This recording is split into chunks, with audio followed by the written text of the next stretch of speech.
ایک بوڑھی عورت مسجد کے سامنے بھیک مانگتی تھی۔ ایک شخص نے اس سے پوچھا کہ کیا آپ کا کوئی بیٹا کمانے کے قابل نہیں ہے؟ تو اس بوڑھی عورت نے کہا کہ جی بیٹا تو کمانے کے قابل ہے۔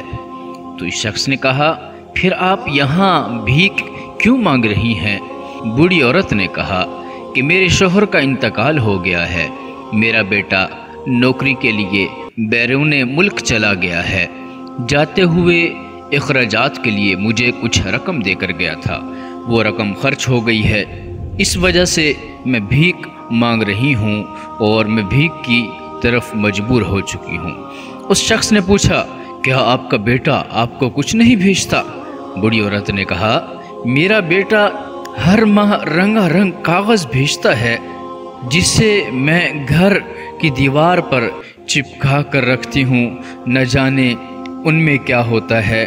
وہ شخص کہنے لگا کہ اچھا مجھے آپ اپنے گھر لے جائیے اور وہ رنگا رنگ کاغذ دکھلائیے۔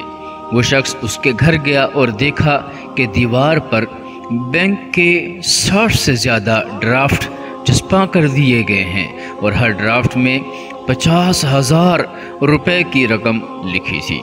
تعلیم یافتہ نہ ہونے کی وجہ سے وہ عورت نہیں جانتی تھی کہ اس کے پاس کتنی دولت ہے۔ اس شخص نے اس عورت کو ان کی اہمیت سمجھائی اور بتلایا کہ آپ اس طرح ان سے رقم حاصل کر سکتی ہیں۔ تو وہ عورت بہت خوش ہوئی اور حیران بھی ہوئی اور پریشان بھی ہوئی کہ دولت ہوتے ہوئے بھی وہ در در کی بھیک مانگنے پر مجبور ہے۔